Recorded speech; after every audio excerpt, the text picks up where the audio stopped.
935 98 74 33 ci kanam tuuti Seydina dina ubbi téléphone bi ñu jël tuuti appel mais état civil xam nañ dafa am solo. quand même état civil c'est important par rapport ak xale yi élèves yi. bëri na loo xamante ni en tout cas njàppale lay doon quand même la commune de Léona ñi ngi góorgóorlu ci loolu. laal nga feneen de laal nga beneen góom bu garaaw. état civil tu sais quoi. oui. J'ai vu ay élèves ak ay étudiants rater des concours parce que tout simplement dem nañ foofu mënuñu am extrait de naissance parce que dañu bind foofu dañ la naan tel village seen village yéen fay ñu impôt kon kenn du la jox këyit loolu am na boo demee Léona tey Potou dëkk yi nga xam ne fayaguñu impôt. dañ la seen village seen impôt accès gu doo am këyit. ndax fayu leen impôt. je suis man toog naa une autorité de l'administration je suis venu dire ça man je suis un enseignant à la base. ça fait très mal. ça fait très mal boo demee fi mu toll nii ñi nga xamante ne seen dëkk fay ñu impôt soo demee doo am këyit. extrait de naissance. oui. Je le dis ici à une autorité administrative mu ne ma ku ñu tëj kaso sax prison à vie war nañ jox ki ñun dañ encourager tout le monde ñu fay sa impôt. waaye ñu ne la jàkka jaa ngi nii de doo fi jullee ndax demagoo màkk loolu moom fu mu am lii Sénégal fii la xewe au Sénégal ce que je dis fii la xewe au Sénégal kenn mu fa am këyit nii ba léegi nii non ku dem dañ lay bañal këyit ba nii ma nga ñu affiché dëkk yi ñu fay seen dañ koy affiché foofu ci buntu mairie ba ce que je dis là dama koy wax ma ne Léona c'est un territoire perdu de la République mooy lan benn portion de territoire boo xamante ni ka fa nekk lu ko neex def mais man condamné wu ma ko de je condamne les populations et ak autorités yi nga xamante ni elles ont été saisies mais ñuy bàyyi dem di waaf. yéen nag mel nan da leen ëpp doole nag maire bi. parce que élection bu ñëw moo koy jël depuis 20 ans mi ngi foofu. doole moom yàlla rek moo ko. non waxin la c'est une façon de parler. doole ji mooy xëy na population bi moom lan àndal malgré loolu lépp parce que gis nañ élection yi am yëpp mooy gagné depuis 20 ans mi ngi foofu. waaw bu jeexal bu yàlla na ko yàlla may dund ak wér ak tal. ci boobu ba léegi. waaw mais population yi ñoo tànn loolu c'est leur. malgré mi ngi leen di def loolu lépp. ñu accepté ko. xam nga loolu ñuy wax syndrome de Stockholm. voilà ñu jël appel après Seydina teel ma tuuti après dama doon kii rek tondu. salaamaaleykum. salaamaaleykum.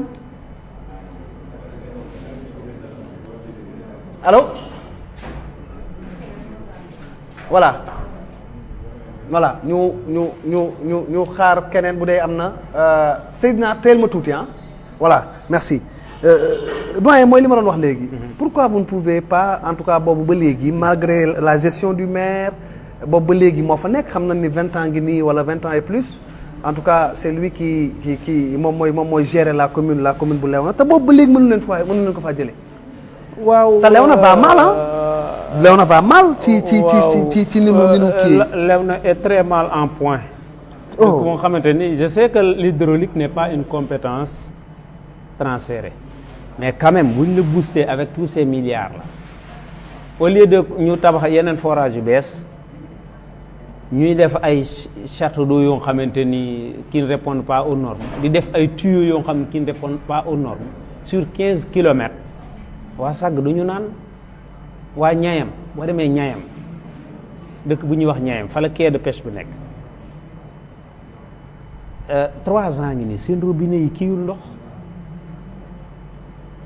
fii la amee. route bi baaxul malgré président de la République def na geste bu mag mu créé tabax un quai de pêche. flambant neuf. mais qui ne fonctionne pas parce que route bi ça c'est l'État.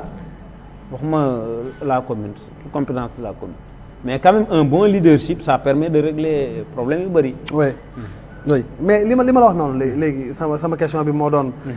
malgré tout ça le maire de Léona continue à gérer. à remplir. Ouais. 20 ans ngi nii ma nga fa chaque fois nii lay demee est-ce que moom du li muy def moo nekk population bi. du ma dugg ci détails yi comment il fait les astuces yi muy def ba falwaat et cetera du ma ci détails mais dama wax ni population yi ñoom bu fekkente ni mën nañ supporter loolu da ngay am tendance sax ne nañ continuer mais nag wax dëgg yàlla man li ma tax di engagé dëgg-dëgg yërëm naa xale yi ak jigéen ñi dëgg moo xam ne suuf yépp joxe nañ ko police d'attribution li daloon mbaan nga xam ne gars yi dañu attribué woon plus de terre que li fa am je crains que mu dem lew na mais vous aussi la presse de manière générale il faut des fois ngeen dem ci population yi ngeen laaj leen loolu mooy wax bi en tout cas doy na waar de léegi pourquoi la création du mouvement Léona Debout.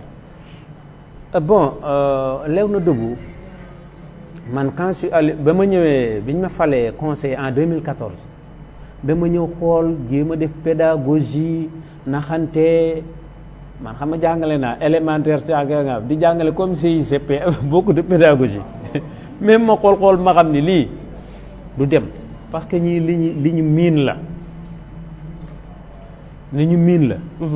ma ne nag les choses doivent changer en dehors du conseil municipal. Léona il y a plein d'intellectuels maintenant man jàngal naa ñoo xamante ni ils sont devenus des professeurs des médecins même s'ils ne sont pas de Léona quand je parle de médecins ak yeneen xale yu ay masque ay intellectuels une population très jeune macha allah ñoom ñoo war a ñëw comment dirais-je intéressé wu ce qui se passe man damay dal toujours ñi naan man politique sama yoon nekku ci man loolu xam nga lu ma ko tuddee bëgg lu yomb boo bëgg servir sa population servir les jeunes les femmes doo juddoo ci am réew maaga yaru ñu jàngal la ak impôt sunu parents yi nga xëy rek croiser les bras ni man du ma def dara. date de création bi kañ la. création c'est en 2017. 2017. mais macha allah. Dans le mouvement il y a des cadres il y a même des professeurs d'université il y a des professeurs am na ñoo xam ni des hommes de développement lañu même si il y a des citoyens tel ñu ngi suivre. Malgré tout ça toog di subir rek mais kooku mais wala ba forme de lâcheté la daal. baal ma ci baat bi dañu war a nit boo juddoo fenn en tout cas da nga war a def li nga war a def man ne personnellement loolu moo ma sonal ne kon noppalu naa bu yàgg. def li nga war a def c'est justement la question. voilà transition nga ma may. mooy qu'est-ce que vous avez fait pour Léona. Ce que j'ai fait pour Léona. Et le mouvement également Léona Debout xam na ni mouvement yi en général dañuy def pour seen gox. dañuy en tout cas liggéey pour xëy na l'avancée de leur terroir entre guillemets. yéen seen mouvement bi lan la defagul. ci Léona ñun mouvement bi. Cheikh Diop proprement dit qu'est-ce qu'il a fait pour en tout cas Léona jëm kanam. waaw ñun li ñu def ñun on n'a pas volé les deniers publics ñun sàcc ñu xaalis kenn. waaye li ñuy def. ñoo ngi taxaw baykat yi ci bu ñu leen sonalee ci soble bi par exemple ñëw di leen taxer très cher chaque sac de oignon bu dugg ci pàkk soble bi fukki dërëm lañ lay fayee ko loolu dafa cher boo dëkkee Wasmasal nga xam ne c'est à 10 kilomètres de Potou après Sag nga fay produire ci conditions yu jafe soble nga fay produire conditions yu jafe des fois production bi demee noonu état subventionné wu la. wala boog subvention engrais xamuñu fu mu dugg xamuñu ko chaque année mais xamuñu ko nga koy fayalu cher. ba pare ñu kii ñun danañ leen jàppale di leen assister di leen informer di sensibiliser les xale yi ci njàng mi abandon kii bi scolaire bi. di jàppale le personnel enseignant ak yeneen ak yeneen. mais nag kuy seenu moom nuy dajale ay kii di ko séddale œuvre xaw ma lan sociale ambulante comme di kii loolu moom duñ ko def. mais lu tax. non amuñu xaalis bu ñuy séddale. non pas xaalis mais comme ci Covid 19 bi nii qu'est-ce que vous avez fait ci mbas mi. bi mu amee ba léegi Covid 19 par exemple. en collaboration avec une association ADECOR bi may wax ñun on a produit 10 000 masques 12 000 masques gel kii def nañ ci lu bëree bëri qu'on a remis entre les mains du maire. maire bi ngeen ko jox. waaw nan moom la ko jox. mais lu tax joxewu leen ko seen bopp. non non mën nañ ko jox parce que ñun réew mi ñoo ko bokk te ak nu ma mooy le maire de la commune. C'est le sous-préfet qui devait venir réceptionner au nom de l'État. Mais le médecin-chef est venu. Donc, il y a réel plus de 12 000 masques. Il y a yenen ak ça ñëwé auprès des populations di leen sensibiliser. Les populations nañu moytu ko xamantene day campagne ñëw di la may xaliss. C'est du poison. Bu féké lool. Té nak ci réew ma lañu ki ba ñuy jàngalé jàngal fan nañ fa ay gone bañ nekk leneen c'est vrai que on est salarié mais lépp lu ñu war ñoo ngi koy def te population ñu ngi ñuy woo ñuy dem ci ñoom di wax ak ñoom. Malgré tout ça le maire continue à gérer. ah mais kooku man pour man. population yi. comme population bi ngeen di waxal yéen ñoo koy fal. waaw mais bëgguma woo ñëwaat ci détails yi. ni mu def ba faloog ak les. mais wax ñu ko rek. Seydina en même temps bu fekkee am na ku nekk ci ligne bi nga jox ñu ko mais wax ñu ko rek. bëgg naa ñu avancer quand même. je veux passer bëgguma passer tout mon temps vraiment di wax ci sa gestion tel on a des programmes alternatifs problème yi ñuy wax à Léona encyclopédie du ci doy or. commune bi gën a riche wax naa la ko marché hebdomadaire de Léona marché hebdomadaire de Potou di génnee al yu bëri. am na ku nekk ci ligne bi ñu jël ko allo allo Seydina am problème retour lañ amaa ñun dégguñu salaamaaleykum allo. Voilà dafa mel ne kooku egseegul numéro téléphone bi mi ngi ci suufu écran bi boo leen xoolee mën ngeen a dugg ci émission bi on rappelle que notre invité aujourd'hui c'est monsieur Cheikh Diop bu Léona di conseiller municipal nekk également président mouvement Léona Debout tey moom la ñu àndal ci émission bi ñu nekk élection locale yi yii nii xam naa ni bu weesoo sax commune Léona yow ci département bi nga bokk quand même. Mais le département qu'est-ce qu'il a fait pour yéen aussi parce que xam na ni commune. xëy na ni ngi liggéey. Mbéri Sylla c'est le chef du département. Bonne question.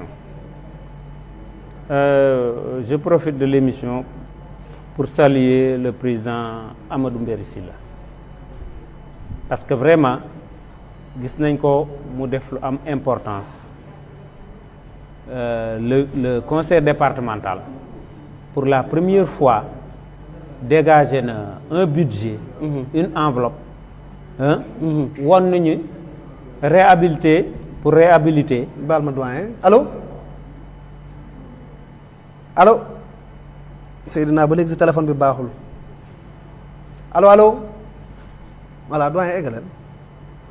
pour réhabiliter. terrain boo Cowor. terrain sport terrain football. boo xam dañ ko tuddee stade Abdoulaye Ndiaye du nom de suñu maam Abdoulaye Ndiaye. ancien dernier survivant 14-18 ancien combattant. mu ñëw alloué ñu une enveloppe de 4 millions pour ñu réfectionner le terrain defar ci ay blocs de toilettes clôture grille de protection ak ay camps et cetera. loolu les travaux sont en cours pour la première fois.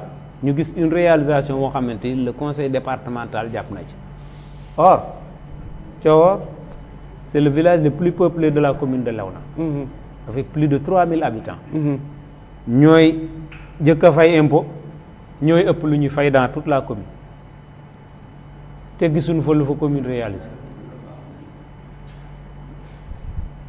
rien. seen doom yi ñu ngi am ay extrait yooyu tamit. wa yéen a ngi fay extrait yi moom wax naa la ko xam nga ñun peut-être Thior bëgguma waxal waa Thior kese Thior amuñu cas boobu. par exemple am na un citoyen bu dëkk Thior suñu mbokk la suñu nijaay la barki fan yi dafa jël impôt waa Thior yépp